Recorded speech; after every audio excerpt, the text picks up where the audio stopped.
All right, everyone, are we settling in? We're getting onto the webinar.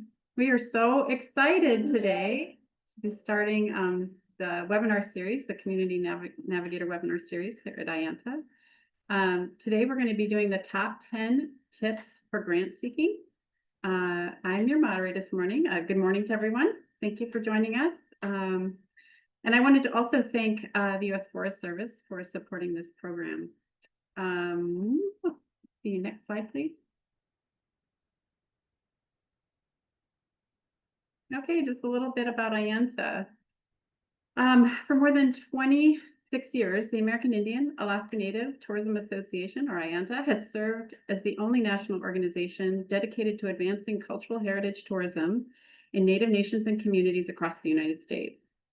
We were established by tribes, for tribes, to address inequities in the tourism system. IANTA is a 501c3 national nonprofit governed by an all-Native board of directors and serves as a united voice for the $11.6 billion Native hospitality sector.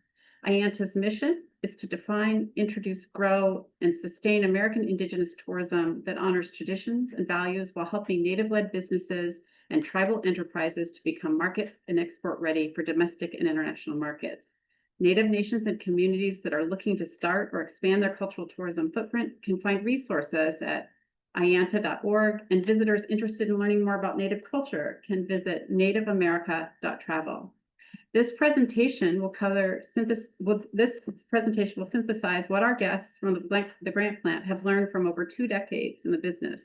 They will share tips and information on project management, proposal packages, prioritizing and getting key information, drafting content strategically, and with unknowns, racking up reviewer points, translating federal budget jargon, leaning on your team, and knowing thyself and line reviewer as a writer. What are the common missteps and how can you avoid them? We've got a lot to cover, so let's get started. Next slide, please. Okay, so our guests today are Ali Sanchez. She is the Director of Strategy and Organizational Development at the Grant Plant, and Tonya Brown-Pinzel, Grant Compliance Manager at the Grant Plant. I'll now pass it over to our presenters. If you have any questions, please place them in the chat or in the Q&A, and we'll try to get to them at the end of the presentation. Thanks so much, Ali and Tonya. Take it away. Thank you very much, Hannah. So I just want to give you a very quick overview about the Grant Plant. We are a national grants consultancy firm that has been in business for more than 21 years now. We provide full life cycle grant services, everything from helping you identify the grants that you might want to pursue to creating a grant calendar for yourself so you can sort of plan out your resources throughout the year and deciding which grants you might pursue. We can help you proofread your grants or write them for you, as well as manage those grants once you get them. And obviously, we provide grant training services as well as evaluation services. So what we'd like to do today is just give you sort of a brief overview, and Hannah did a great job of touching on some of the points that we're going to talk about. We are going to talk about scoping out and setting up projects, managing complex proposals, whether they're federal grants, which is sort of the focus of today's presentation, or some more complex proposals or state proposals, as well as giving you budget tips, writing tips, and then just helping you sort of reach that summit or reach the goal of getting resources for your grant programs. I want to let you know that this is a very fast-paced webinar. We are going to be sort of zipping through 10 tips, but you will be getting not only the PowerPoint presentation itself, but you will also be getting a copy of all of the tools that we will be talking about for you to reference afterwards. So let's get to the first tip, right? We're very excited to talk about things. And one of the first things that we do, not only internally, but with our clients, is we make sure that you are assessing the alignment of the potential grant to your needs. Too often people chase after dollars because there's dollars, and they end up sort of getting mission drift, or they end up doing programs that are sort of outside of what they're normally doing. We understand that grant guidance can be lengthy, but we don't want you to be overwhelmed. We just want to make sure that you understand that your first goal is to basically scan these lengthy, what are sometimes called notice of funding opportunities or NOFOs. You might also hear the term notice of award or notice of intent of applications or request for proposals or RFPs. So once you get those, you want to make sure that you're reading through them to scan for eligibility and fit to determine if there's any red flags or any items that you need to get on top of right away. One of the pro tips that we always share is that it's a good idea to take notes as you're reading through the NOFO or the RFP and make note of anything that is interesting or crucial for you to discuss with other team members. Make sure you write down those page numbers. You also want to document any eligibility concerns or conversations that you might want to have internally because it will make it easier to make tough decisions about fit and eligibility. Remember, it is okay to not pursue a grant. It may be more appropriate to spend that time elsewhere on another grant or in other ways to build up resources and assets for the organization. So, let's see. In terms of evaluating the alignment, we want to make sure that you are obviously making sure that it falls within your mission, your vision, your program priorities, etc. And that while you're reading through the NOFO or the RFP, you are making notes to yourself and obviously writing them down about whether or not the grant itself has desirable terms and the time frame works for your organization and that the amount is going to be worth it for you. So some of the dimensions of alignment that we always want our clients to think about, and one of the things that we talk about frequently is programmatic fit, right? Does it match what you want to do? And eligibility, is it appropriate for your geographic area or for your tribe or your jurisdiction? Is it going to be the type of grant that is going to suit well with your organizations and their value in your values? We want to make sure that it's right sized for you, that there's going to be reasonable reporting requirements, and that you do have the staff that will be able to actually meet those reporting requirements. And also, we want to make sure you're going to be competitive, right? We want to make sure how many applicants are they looking to fund. If there's a big dollar amount, but they're only going to fund one or two or three organizations, you really want to have a good conversation internally about how competitive you truly can be. One of the other things that we talk about is that the federal here we have federal lands are just different, and by federal lands we mean the federal landscape of grants, right?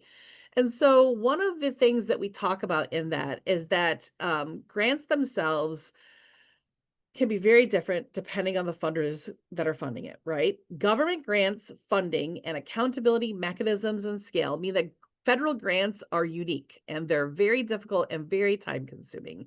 This is how we've built our businesses in knowing how to apply for federal and state government grants.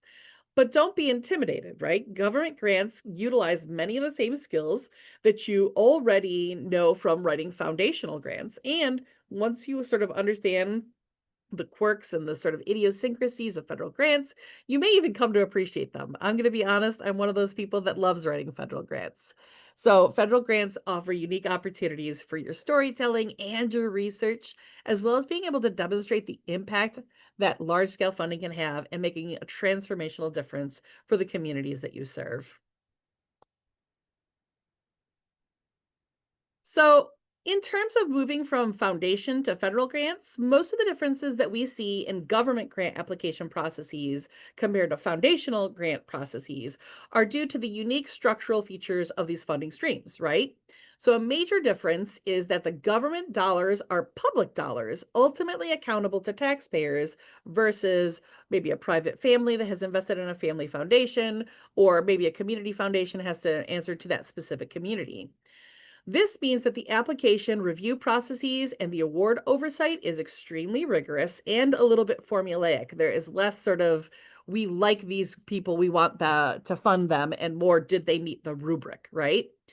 Federal grants are also aligned with legislative priorities, meaning that they are typically fairly prescriptive in what they're looking to fund. So, unlike a private foundation grant where you can kind of come up with ideas for how you can solve problems or address challenges or opportunities within your communities, Federal grants kind of tell you pretty much what they want you to do, or at least the objectives they want you to meet, and then you have to tell them how you will meet those objectives.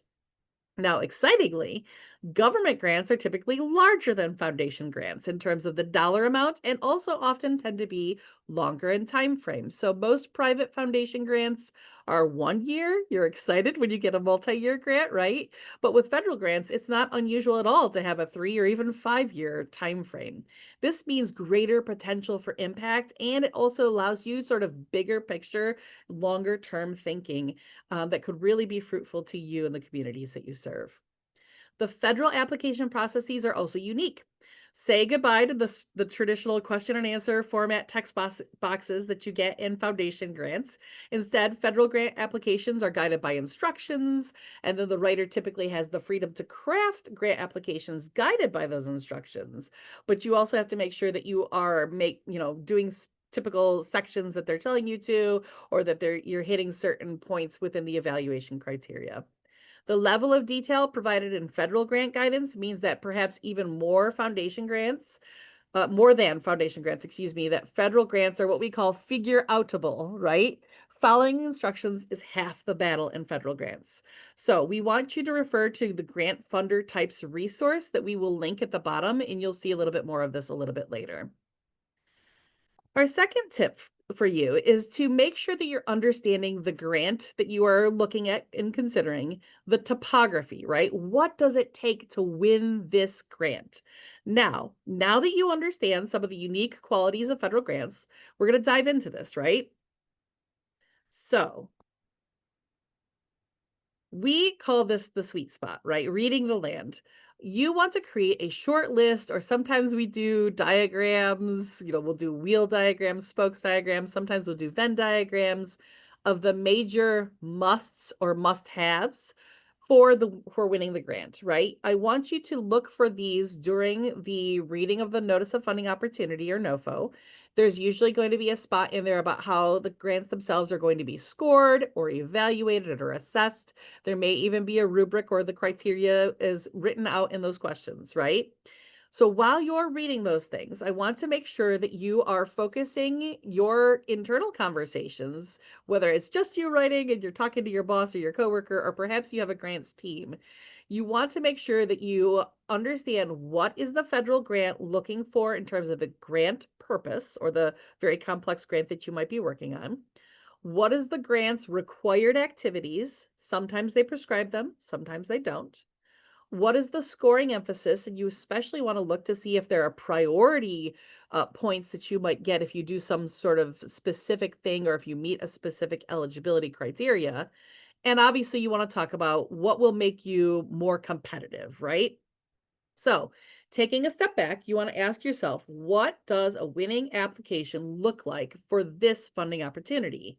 And as I mentioned, it may help to make a short list or a diagram of the must-haves. So I'm going to show you two examples in the following couple of slides, right?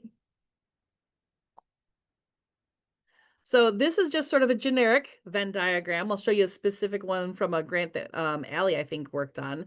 So this one is an example, right? So what does the grant intend? What is the focus or the purpose of this grant program? That needs to overlap with what is going to score well, right? But it obviously also needs to overlap with what you do well and what you want to do. And where those three things overlap, this is what we talk about, or what we mean by saying the sweet spot, right? So that's sort of a generic overview of how you might list out the things. Now, here is an example from Allie on a recent Bureau of Justice Assistance grant that she worked on. I know that it may be tiny letters. We don't necessarily expect you to read all of them. And remember, you will have this PowerPoint if you really want to dig in deep on this specific example to see things. But this is an example of a Venn diagram for a federal grant that was demonstrating all the criteria that needed to be competitive. So the visual of this Venn diagram can be helpful about thinking about those intersecting ways. So if you look at the sort of major headers, I know you probably can't read the small letters. I'm having a hard time too. But the major areas are, it needs to respond to local needs data. It cannot be supported by another BJA grant. It needs to be prevention focused, as well as an evidence-based practice, and ultimately it needs to improve school safety. So understanding those sort of 5 intersecting things that you have to be able to prove or demonstrate during your grant, where you can prove all 5 of those intersect and show that that is exactly what your grant is doing, that is going to show the strongest alignment and be the most favorable to grant reviewers themselves, right? So this is just an example of how you might do that. You might also just write a list for yourselves. You don't necessarily have to do a Venn diagram, but this was kind of a neat example of something that Allie did. Now, in terms of understanding the proposal package and process, I want you to keep in mind that in addition to the main funder guidelines, there is often additional information or guidance that can be found either on the funder's website or maybe the department or agency's website. So you might have the NOFO itself, which is going to give you some information. But if you look up the title of that grant, if you search it in your favorite search engine, you will usually find a website on usually the department, agency, or office's webpage if it's a federal grant, and it will maybe tell you about past grantees. It might show you examples of successful grants that were awarded in the past. It might give you more information about what the reviewers are going to be looking for during the review process, and it might have things like frequently asked questions. So you're going to want to look for this additional information that a lot of people sort of skip over because they say, well, I have the NOFO or I have the RFP, that should be all that I need. When there could be really valuable information to you that will help make you be even more program and competition specific with your way you're approaching your narrative. You may also find templates that are provided, other grant guidance, and technical assistance might even be available for your grant. So you're going to want to look at multiple places to see how you are going to be able to be effective in this. Now, tip number 3 is that you need to be able to understand the risks. It is crucial that you're able to confidently assess not only whether you're eligible, but also potential threats or risks in applying for a particular grant. And so here we're talking about things that could risk the entire proposal, such as missing a signature that is needed or needing to get a tribal resolution for something, as an example, right? So, here are some of the things that we talk about when we're talking about identifying early warning signs. We want you to get information and get into more of the nuance beyond a simple overview of the opportunity. We want to make sure that you're addressing things that could be extremely time sensitive or, like I said, are going to require a signature from somebody that might take a while, tribal resolutions as an example, or any other additional steps such as a memorandum of understanding that you might need to develop with a partner on a grant. Additionally, you want to look for complex or very hefty steps that you have to take towards submitting something. Sometimes you have to submit one half of the proposal in one portal and then wait to get invited into a second portal. And so you want to make sure that you have set up enough time to do those things. You also want to look for any red flags. Make sure that your eligibility is completely solid and that if there are any partner requirements, that your partners are also meeting those requirements. Furthermore, if a collaborative application is required, and we are seeing this more and more these days, you want to make sure that you have your co-applicants or your subawardees or subrecipients already sort of set up or in mind, and that those conversations are happening simultaneously while you're writing the grant so that you're not losing time doing, one thing or the other, right? So, we often use what we will call soft deadlines and hard deadlines. The internal deadlines are obviously well ahead of the hard deadlines just to kind of keep things on track. And we want to make sure that we are sending reminders to other team members that might be responsible for parts of the application or to other partners or stakeholders that might also be crucial for one step or the other. So just stay ahead of those things that might hold you up and prevent you from hitting submit when you're ready to. Okay. This is probably where I'm going to spend the longest amount of time. This is the most important and most crucial tip that we talk about all the time at the grant plant. And I also am talking about all the time with my coworkers and colleagues, right? You want to get organized and stay organized. Good project setup is critical for a smooth application process and especially critical on state and federal government grants, right? I don't want to alarm you, but for most federal grants, if you do not complete all of these instructions and everything on their checklist 100% correctly, your application may not even be considered for funding, and we do not want to see that happen for you. So, one of the things we're going to go over 3 different tools that we are providing for you here today, and you will get a copy of these after today's webinar for you to use however you want to, whatever works best for your organization. Okay. So, we're going to talk about project mapping, work plans, and templates. The first of these that we're going to discuss is the work plan itself, right? So, you will get a copy of this. This is an Excel spreadsheet that we use where we set up examples of um which component, the narrative, the budget, this attachment with a memorandum of understanding, right? It's almost like a checklist that you are creating. Now, I am not talking about the kind of work plans that sometimes a funder might ask you to include in your proposal. We're asking you basically to create a checklist for which components of the grant need to be included and who's responsible for them. And then we use a red, yellow, green system. Red means it hasn't been started yet, yellow means it's in progress, and green means it's completely done and it's ready for upload or ready for submission.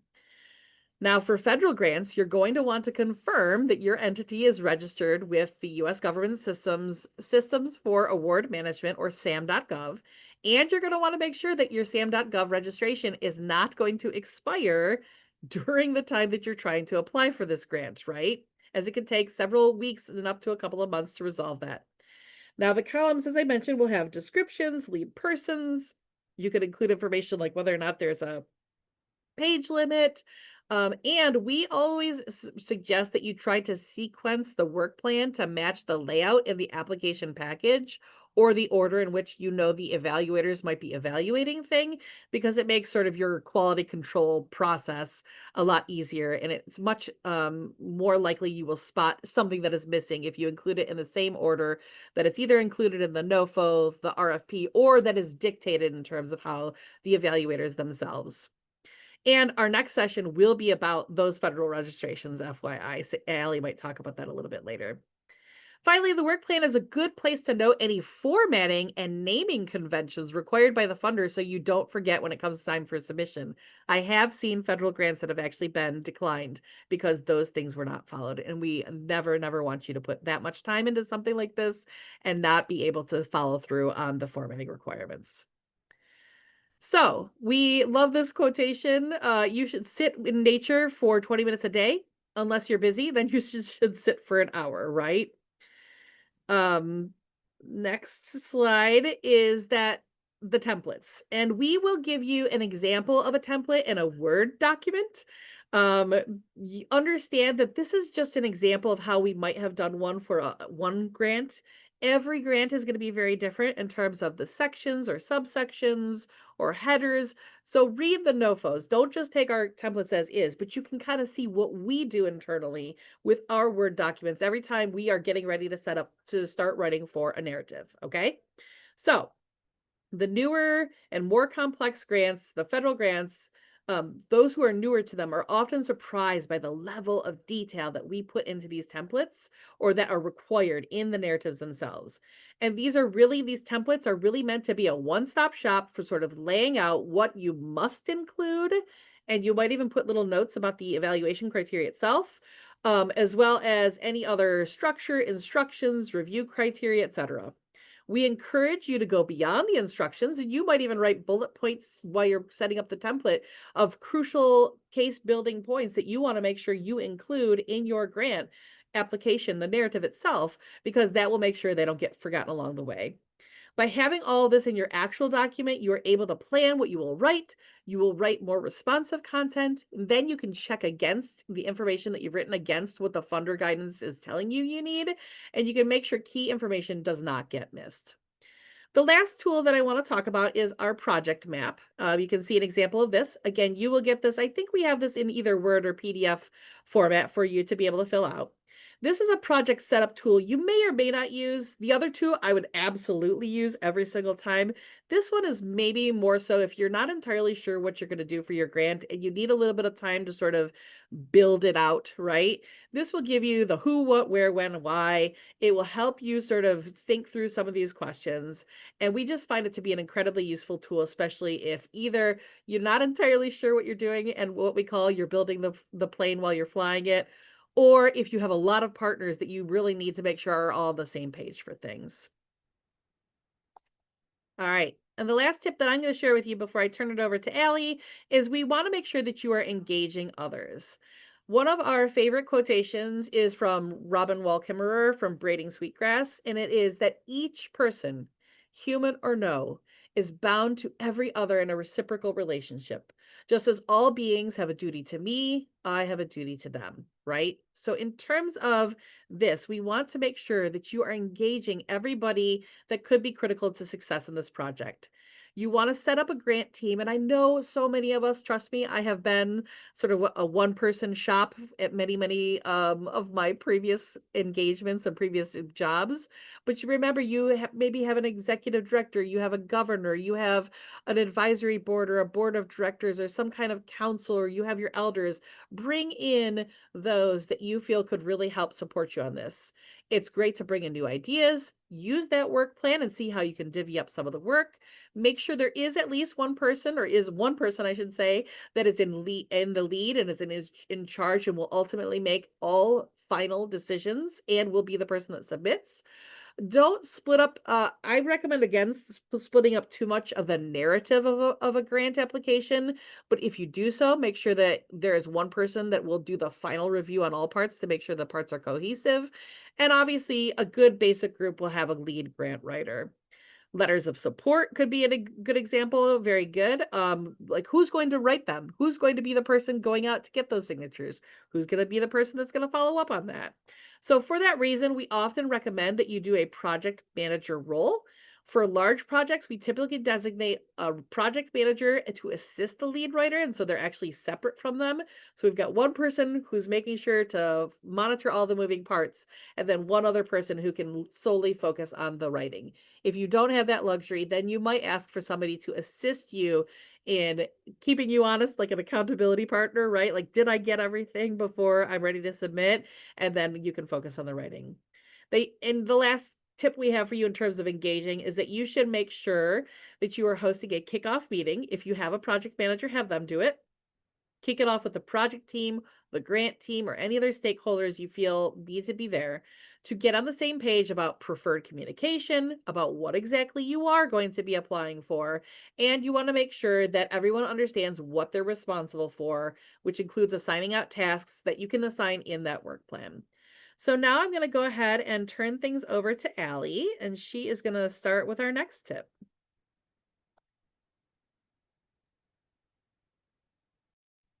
Thank you, Tanya.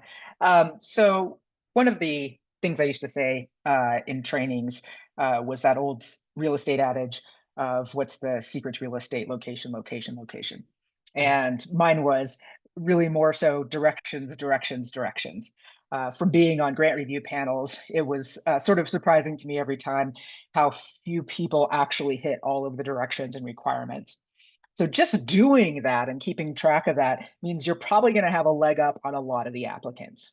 So looking at the specific directions for the proposals, the narratives, what can throw you out of consideration, those little things like file names, those little things like format, margin sizes that in federal grants can actually get your proposal kicked out. Paying attention to those is an easy way to make sure that you're not irritating your reviewers, not getting kicked out, and catching kind of just general points for competitiveness.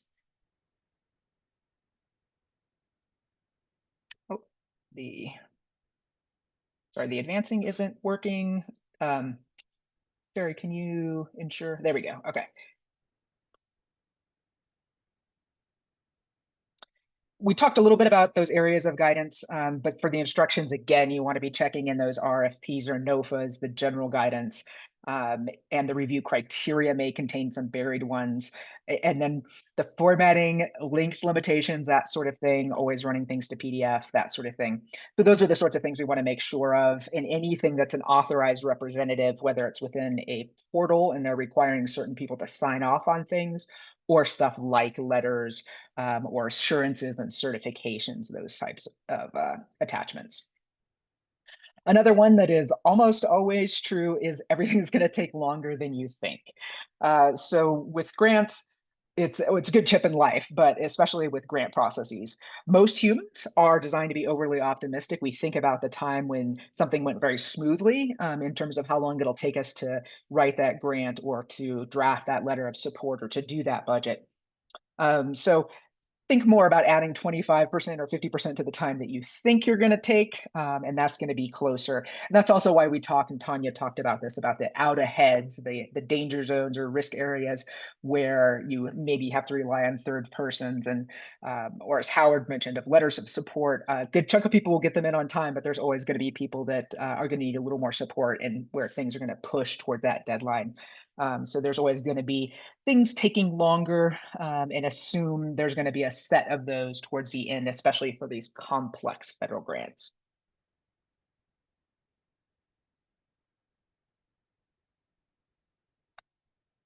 Now, so for managing time and effort, we've talked about one of the biggest tools for that is that work plan. And those interim or soft deadlines that Tanya talked about too. And then mapping the basics early. So we showed that rough project mapping of just kind of the who, what, where, why, when. So those have a lot of things that rely on them. Maybe it's the number of sites or the tourism partners that really affect a lot of other things in your narrative or in your budget. So those basics, getting them nailed down or at least pretty solid at the beginning, means that those other pieces can move forward. So that's going to help with that timeline a lot. If you're not stuck with some really core project design questions as that time towards the deadline ticks away. Also thinking about investing time where it's most important. So that may be something that you look towards the guidance for. If evaluation is especially and unusually heavily weighted in the scoring criteria, then maybe that's where you put some more attention, so that that time and effort you do have on a limited deadline is put in the place where it's going to give you the highest chance of getting the award as well. And just always assume that others are going to need some reminders and support. It may be you that are the lead person or the project manager, and it is your first priority, but it's not everyone else's. So just accept that and look to provide those supports and reminders. Okay, another one is when we're thinking about our own programs and describing them, oftentimes we're within our organizations, within our agencies, and we're not necessarily bringing along that context to help others understand what we're talking about.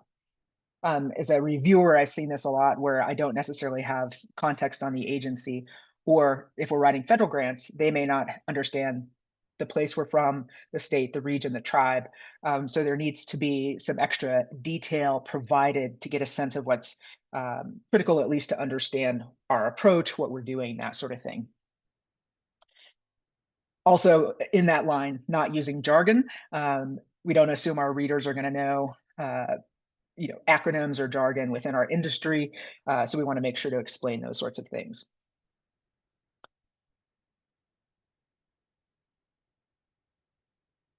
So here are just a couple pieces to go through there. So assume the reader's unfamiliar with your work.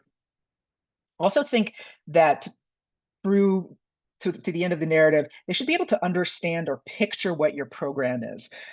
So if it is some sort of an outdoor tourism/recreation program for youth, they should have an understanding of, okay, if I'm part of that program, here's what that experience feels like or looks like. So that ability to picture the program, that there's enough detail in there, and that it's explained in a way that is accessible to a reader. We like to use the journalist acronym of the who, what, where, why, when, and how much, the W's and H. So making sure it's really clear early on to a reader, who is this serving? What is this? Where is it? Why is this important or why is this needed? when would this be happening, and how much, how many people would be involved, or how many natural areas, or how many tourism programs, that sort of thing. So those basic questions should be presented and summarized early if it's not required, but making sure that you have a clear idea of that as well early on. Also, outside reviewers or readers help. So having somebody else read your proposal and give a sense of whether it's understandable is a good way to make sure that you're hitting that forest trees balance. Another piece too that we want to think about is inviting understanding and thinking through on storytelling too. You don't want to make the reviewers work harder than they need to. Oh, excellent, Tanya. Yes, if your mom can't understand the grant, the reviewer may not be able to either. So place yourself in the shoes of the reviewer. I don't know if any of you have ever served on a federal review panel before, but you are, reviewing half a dozen to 20 very long proposals. Most likely, you also have overestimated your ability to complete things in time and are having to kind of rush through things. So these big narratives with lots of acronyms, switching from place to place, entity to entity, it is a hard mental strain, often done in a compressed timeline. So we want to make sure that we are making it easy on our reviewers to understand what we're doing, making it easy to locate information that says we are eligible, or here is how we meet this particular criteria. Because this is typically a very compressed and exhausting job. I would also say, if you have the chance to serve on a review panel, I highly suggest doing so. You will learn more about good grant writing in that experience than many other experiences actually writing grants. So always take that opportunity to do reviewers, especially if it's something that's kind of on the high end of state or federal. And that's another piece we want to make sure and understanding. So plain language, avoiding long text blocks, clearly stating how you meet requirements, highlighting that. And when given the freedom, structuring the proposal based on the guidance. So if they don't tell you exactly how to section your narrative, look at it from how they're going to be reviewing it. And also limit the alphabet soup, your acronyms. The other piece we want to think about is just storytelling. As opposed to many foundation grants, which often use an online portal for an application, government grant narratives typically enable more creativity and strategy here. So you're typically giving a page format, maybe some formatting guidelines and criteria to hit. So the work is figuring out how to best structure that information in your argument using that space. And as we think of it, budgeting that space and presenting the information, that's often up to you. So when you have the freedom to craft your narrative like that, strategy and structure becomes critical. So we think about, okay, here are the sections or areas you need to address. And here's the depth or the amount of information maybe in the instructions, but maybe here's points. And that example I said of maybe evaluation is especially heavily scored. So maybe I budget, 3 pages out of a 15-page or a 10-page narrative to address that section so that I'm really using my sort of proposal real estate wisely.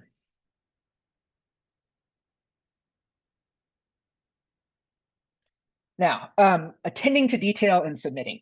So a lot of the pieces that we talked about in that work plan also kind of loop back around when we're talking about quality control and submitting things. So here's some things we always want to make sure to check.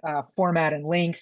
Are you compliant and consistent with that? Meeting the directions, double checking, did we hit all the things in the instructions, especially if we maybe had to trim down a proposal that was too long? Are we hitting those criteria that the scoring is hinging on? Are all our required components there? And are they all complete? Do we have, if we have HTML, if we have access links in there, are they functioning properly? Are the information for contacts correct as well? Are the letters of support have signatures on them, not just a that is shaped like handwriting, those sorts of things. So checking through those components, running them to PDFs, also making sure that your numbers match. So in the narrative that we are saying we are going to be serving 200 families, and also in the budget that it says 200 families, and in the work plan it says 200, or wherever you have numbers going across that they match, because those can oftentimes change because maybe we didn't have as much budget as we wanted, that sort of thing. And then actually checking within those portals or systems that everything is in the right place, that it opens up well, that it's attached properly, that sort of thing.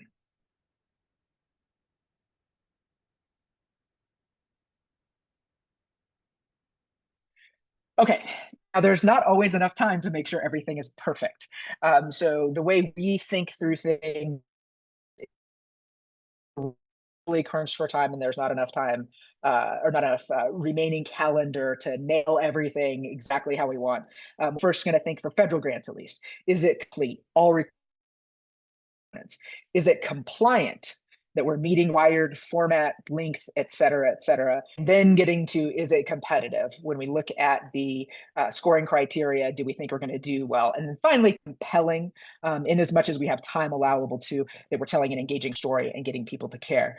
But the important piece is, if we're kicked out because we don't have all the components, or we're kicked out because we didn't meet age length limit, it doesn't matter if we're telling a compelling story, because we're not going to get reviewed. So sometimes you have to make tough choices about how to spend the time.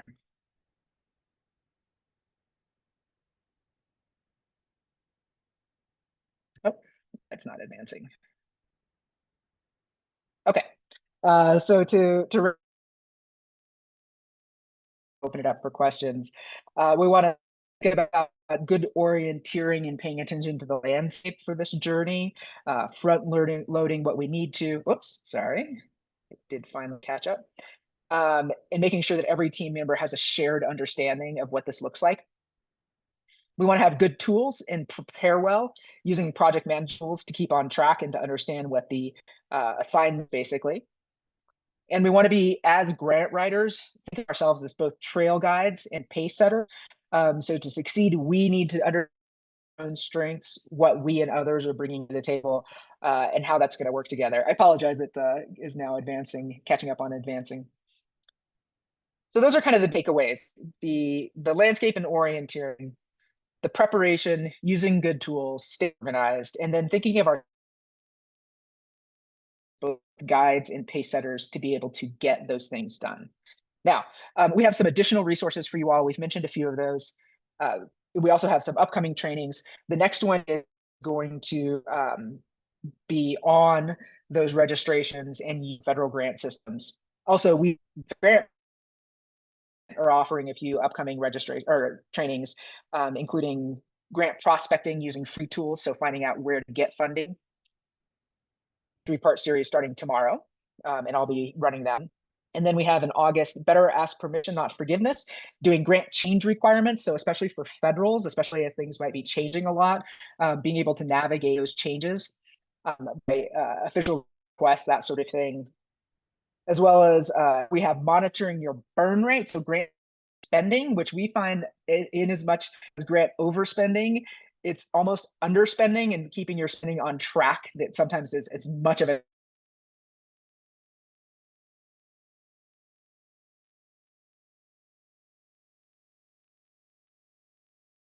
grant.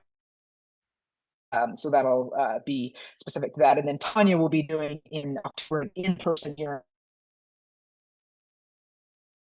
as well as probably opening it up. I'm not sure if doing video or not.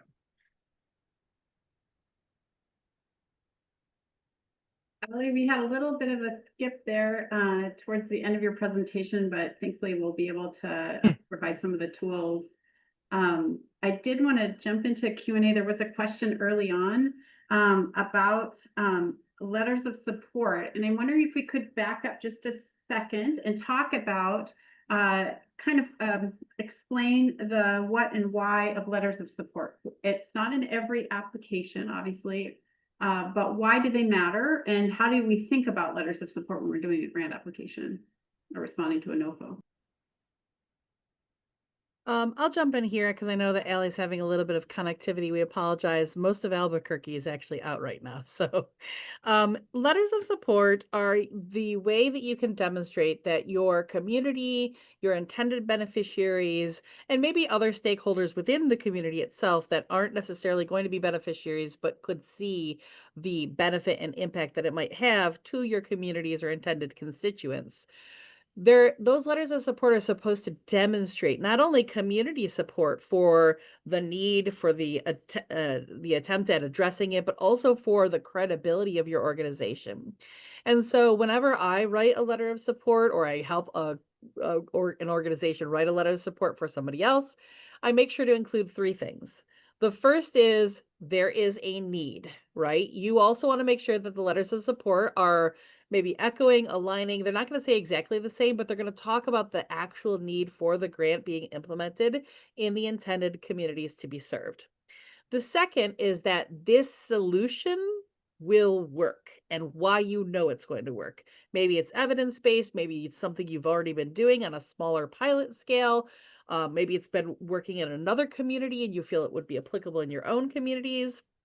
And then the third element of a good letter of support is to include why this organization, agency, tribe, nation, whomever, department, agency, whatever organization is applying, why they are uniquely suited and talented and poised to be the best to deliver that solution or deliver that program to head up that initiative. So those are the three basic components that I try to include in all letters of support.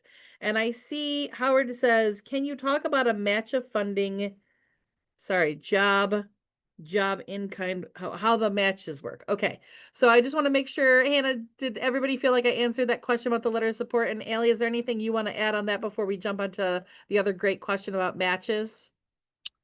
I think just tactically, there's not a secret formula for letters of support.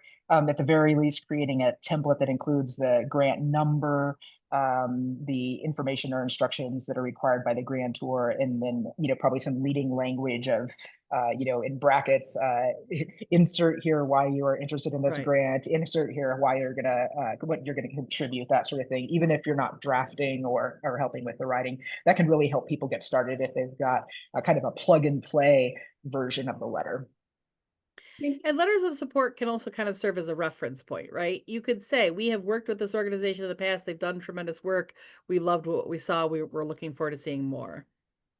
But it's an opportunity both for, I mean, you to bring in your friends and your partners and allow them to be part of the project you're working on. And then also, I think too, and love your thoughts on this as well, is it is beneficial to you to provide letters of support. You are supporting kind of and introducing yourself to this bigger project as the expert alongside your partner in this field. So just any thoughts you have on providing letters of support. Yeah, I mean, I think we've talked about that being sort of, this is the way to show your street cred, right? This is the way to show that you are uniquely poised, that you are an empirically successful organization. And so I think too often letters of support get overlooked as like, oh, it's just an extra attachment we have to include. And people don't realize it's kind of a way for you to extend your narrative. Right? It's a way to make additional points that you can't, or maybe you don't have the room for in your narrative, or it's going to come much better from somebody else if they're saying this about you versus you saying it about yourself. So,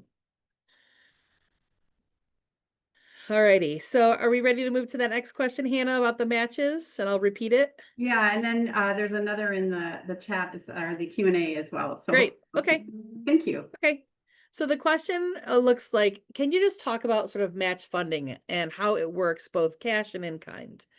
Ellie, do you want to take that first? Sure. So if we're talking about public or federal grants in specific, there's a few things we want to figure out about that match because that will vary. There is no one size fits all answer. Certain agencies will maybe have a way that they handle match.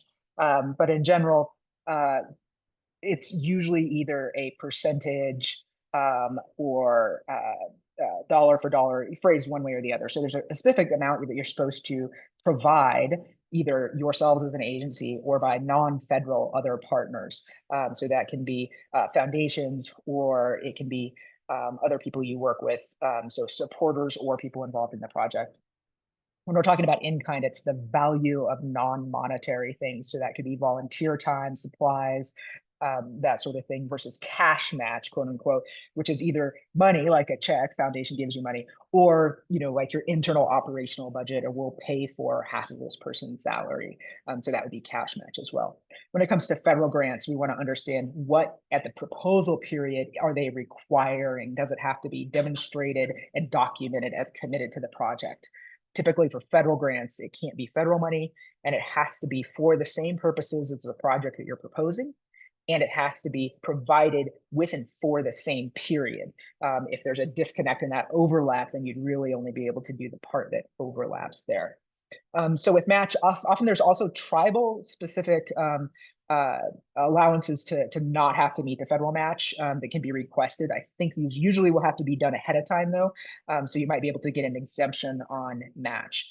Now, the important thing to understand with federal budgets for match as well is that typically you have to show and demonstrate and document in your financial reporting the match that is associated with the part provided by the federal government. So if it's a 50% match and you're supposed to get $25,000 from the federal government in Q1 of the first year, you have to show, hey, we already demonstrated to you that we secured this match, whether it's cash or volunteers, like at least at that level before they'll release the funds if it's reimbursement. Or that type of thing. So match is definitely like a pretty serious, but approachable thing. You just have to understand that what that particular agency does in particular. So yeah, so that's match is kind of a deep dive, but that's a general overview. But again, look specifically in that guidance or from that agency to understand what they think and how they're thinking about match. Oh, you're on mute. Thank you. Sorry about that. Just to talk a little bit about how in-kind matches work. In-kind match generally is a contribution of either somebody's time, usually an employee, but it could also be a contractor, or a contribution of an equipment or supplies or some kind of, maybe it could be land even, right? That is something that the organization that is executing the grant is not necessarily outright paying cash for, with the exception of employees and their fringe benefits, but that somebody is contributing.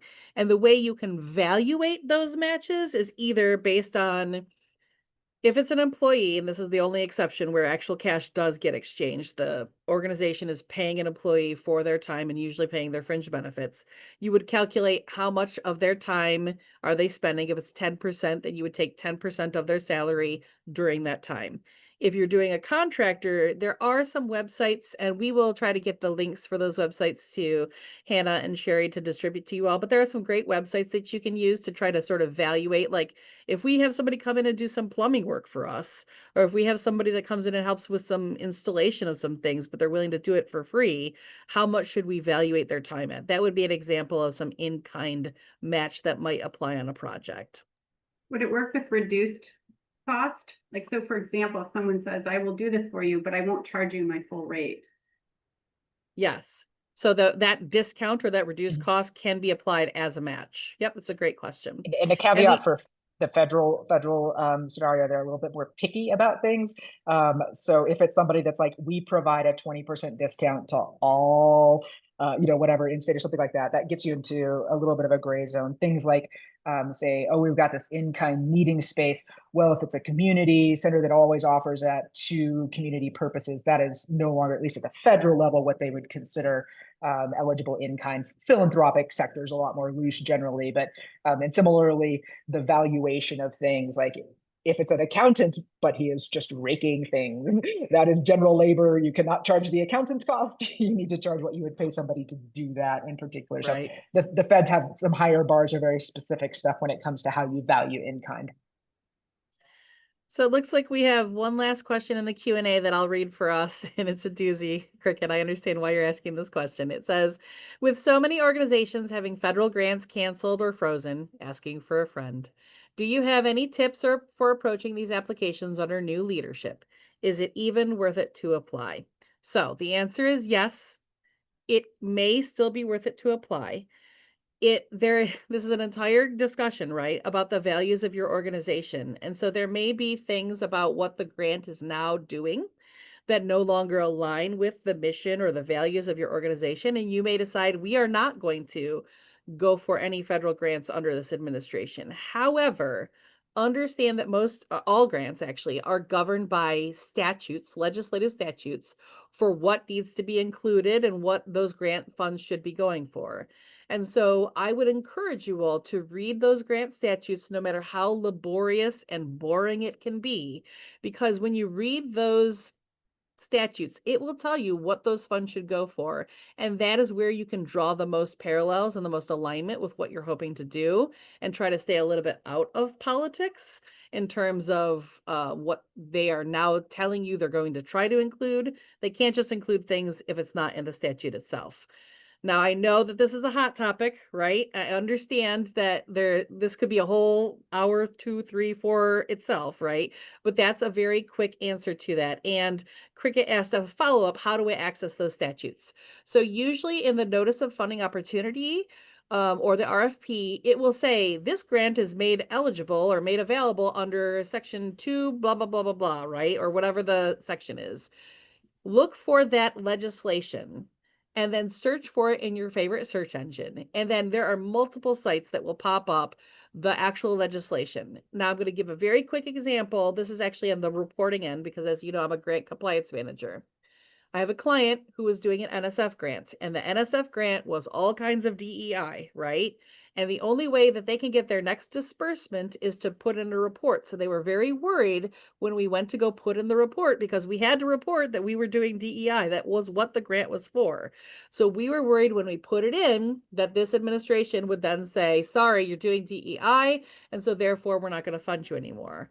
But what we did is we went to the NSF statutes that govern that grant, and we pulled out specifically the parts of the statutes that actually not only allowed for, but encouraged certain DEI activities within the statutes itself, and said, per these statutes, this is why this is an allowable thing, and this is what we did. And so we were able to get the next disbursement. So understand that the major angle to take on this is, if it's covered or protected by the statute, cite those statutes. Now, I know we're right around the time where we were going to hand things back over to Ayanta. We want to thank you very much for this opportunity. We're happy to share our contact information if you have some follow-up questions. And as Allie mentioned, we have a number of trainings that are coming up that you are also welcome to attend, in addition to the 3 others that we will be doing through Ayanta. So, Hannah, we're going to turn it back to you now. Excellent. I'm not sure who's controlling the slides. Oh, thank you. I was not able to. I just wanted to add just one follow-up to the last note, is that if we don't apply for funding, it starts to become, and I don't want anyone to waste time on grants that don't fit with them, but as you drop off of requesting funding, you've also told the funder that you don't need funding. And so we want to make sure they do track how many dollars have been requested and how many they've awarded. So I don't want to waste anybody's time, but don't drop out if you feel like there is alignment. All right, so thank you so much for that. The Q&A was really helpful, and I always love getting into that. I did want to just let everyone know that there are some resources on our website that are available to you. There's a lot of work that Ayanta does. Our staff and our partners work collaboratively support Indigenous tourism in the United States. On the slide here, you'll see the travel guide to the tribes along the Juan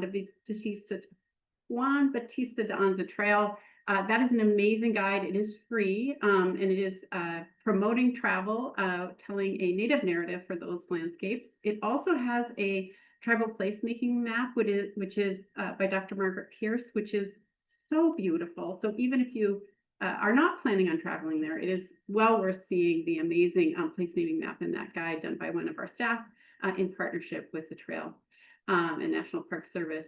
We also we are working very hard to promote cultural tourism and Indigenous tourism across the United States. We have additional tools that are available to help you in that. There is a DNA directory on Destination Native America. There's also nativeamerica.travel for native product. It is free to post on that, and it is an amazing tool that you can promote your product on. Next slide, please.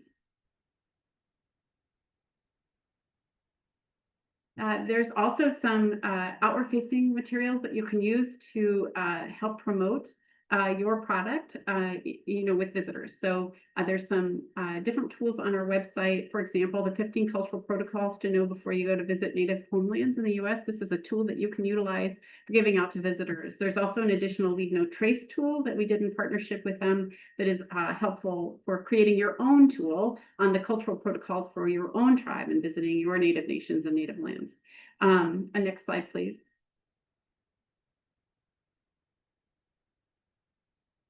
Oh, one back. Okay, one more. Okay, so I really want to encourage you to come and visit us and get to know us better at the 27th Annual American Indigenous Tourism Conference. We are super excited this year. We're going to be hosted by the Mississippi Band of Choctaw Indians at the beautiful Pearl River. You can see the picture here. Pearl River Resort in Choctaw, Mississippi. It's hosted October 27th through 30th. Join us. We're going to be celebrating resilience, creativity, and collaboration in the ever-evolving world of Indigenous tourism. For more information, please take a look at our website at ianta.org, and there is under AITC. I also want to do a huge thank you to everyone joining us for the webinar today and for the great questions. Thank you to our guests from the grant plan, and we appreciate the sharing of your time and expertise with us today. Thank you so much for going in depth. I know you had a short period of time, but you really did give us a really strong overview of how to think about grants. Really appreciate that. Also want to thank the U.S. Forest Service for supporting Ianta's Community Navigator programming. And as mentioned by Ali, there is additional webinars in this series, so please check our website and join us for more of them. So thank you so much, everyone, and thank you again to our guests.